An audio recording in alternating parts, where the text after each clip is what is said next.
आज है 20% लगभग ऊपर, लेकिन जोमेटो की तरफ से अभी अभी एक क्लैरिफिकेशन आया है मैनेजमेंट की तरफ से, और वो क्लैरिफिकेशन आया है एक्सचेंजेस पर।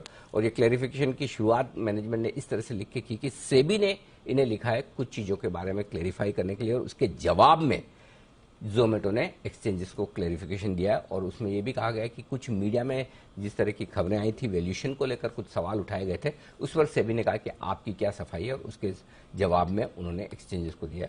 बहुत अच्छी बात है। हम भी चाहते थे उन सवालों के जवाब भले डायरेक्टली हमें ना मिले, जोमेटो के इन्वेस्टर्स को ना मिले, लेकिन एक्सचेंज के जरिए भी मिले तो चलेगा, कोई दिक्कत नहीं, जवाब मिलने चाहिए। आइए, सवाल क्या थे हमारे मीडिया रिपोर्ट्स में? हम ही थे जो सवाल उठा रहे थे, बाकी किसी ने उठाए नहीं। बाकी सब होता है, कई बार लोग तारीफ करते हैं, करनी भी चाहिए। अच्छे रिजल्ट है, हमने भी तारीफ की कि अच्छे रिजल्ट आए, बढ़िया है। पहली बार ईबिटा पॉजिटिव हुआ इनका फूड डिलीवरी बिजनेस, जो अच्छा हो रहा है उसकी तारीफ भी होनी चाहिए, और जहां अच्छा नहीं हो रहा है वहां सवाल भी उठाने की जरूरत है।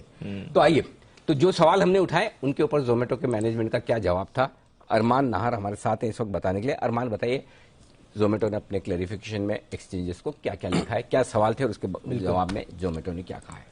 सर, पहले जो हमने सबसे पहले सवाल उठाया था वो ये उठाया था कि ये जो आपकी डील है ये 4,500 5,000 करोड़ की नहीं है, ये एक्चुअली में 7,500 करोड़ के आसपास की है।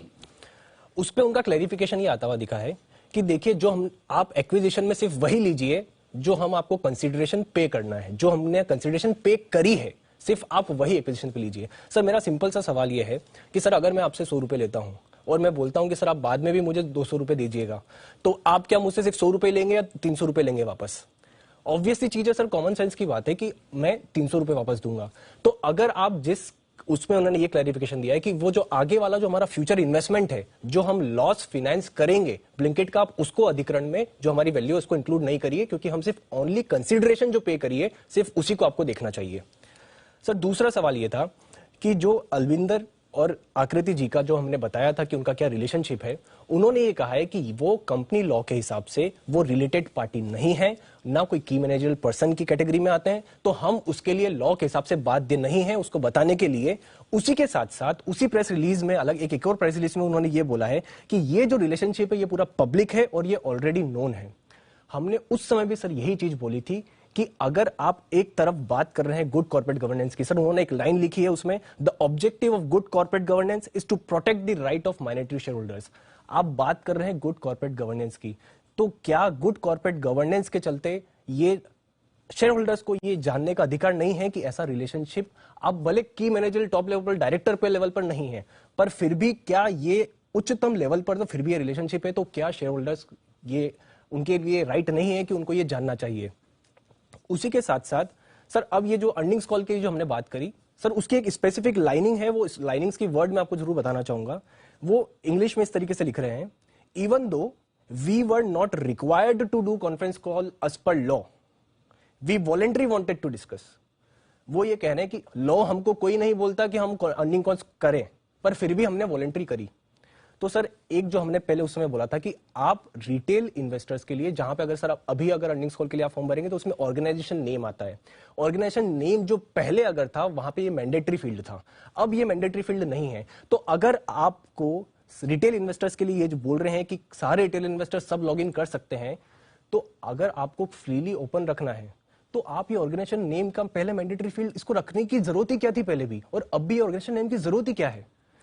इसी के साथ साथ सर, इन्होंने 2-3 बार ये सेम चीज हाईलाइट करी है कि जो ऑब्जेक्टिव है हमारा वो माइनॉरिटी शेयर होल्डर्स को प्रोटेक्ट करने के लिए है, माइनॉरिटी शेयर होल्डर्स को प्रोटेक्ट करने के लिए। सर, ये वाली चीज हम तो क्लैरिफिकेशन उस समय से मांग रहे थे। आप इन्वेस्टर्स, कितने सारे इन्वेस्टर्स ऐसे हैं जो ये सब चीजें फैक्ट सुन के वो भी हैरान थे कि यार ऐसा भी है क्या? तो क्या ये सब चीजें उनको और अच्छे से क्लैरिफाई और पहले नहीं कर देनी थी, अभी उसकी करने की जरूरत क्या थी? तो सर, बेसिकली यही सारे जो पॉइंट्स हैं जो उन्होंने एक्सप्लेनेशन दिया है, और इस पे ये जो हमारा आंसर है वो ये चीजें निकल के आई है। सर, डील कब आई थी अरमान, ब्लिंकिट की? 24 जून को सर, उसमें एक्विजिशन की डिटेल्स आई थी, एक्विजिशन की डिटेल्स, इतनी डिटेल्स आई थी। और उसके बाद कौन और उसके बाद फिर उसके बाद ये जो क्लैरिफिकेशन आया ये 1 अगस्त को आया, और फिर आज फॉलो अप कुछ कल कुछ क्लैरिफिकेशन था और आज उसमें ऐड ऑन किया। तो अगर ये बात कर रहे हैं माइनॉरिटी शेयर होल्डर इंटरेस्ट की, जैसे हाईलाइट करें, हमें कौन कॉल करने की जरूरत नहीं थी पर हमने करा। एक तो ये नॉर्म है, हर कंपनी जब भी कोई भी बड़ा एक्विजिशन करती है, खैर ये लोग पहली बार लिस्ट हुए तो शायद इनको आदत नहीं है क्लीन डिस्क्लोजर्स करने की और ओपनली डिस्कस करने की डिटेल, तो वो चलिए समझ में आता है कि पहली बार लिस्टिंग के बाद आप बड़ी एक्विजिशन कर रहे हैं तो आपको पता नहीं है।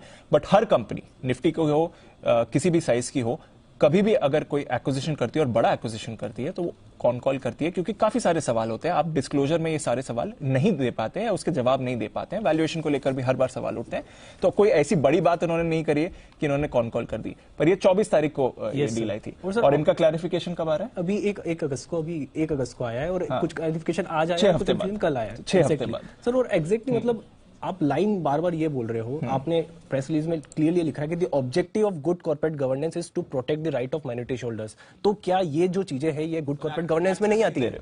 एक्सेस नहीं दे रहे उन्हें। ये सर, ये ऑर्गेनाइज, अब वो ऑर्गेनाइजेशन नेम पे उन्होंने मैंडेटरी रख रखा था, वो ऐसा बोल रहे हैं कि आप उसमें एनए डाल दीजिए, रिटेल इन्वेस्टर डाल दीजिए तो आपको एक्सेस मिल जाएगा। पर अगर तो पहले तो रखा ही जरूरत ही, अगर देनी थी एक्सेस तो क्यों ना रखा? राइट। अनिल जी, ये समझ में आई बात? इस पर इन्होंने इतने सारे सवाल उठाए और उसके बाद एक्सेस नहीं देनी थी।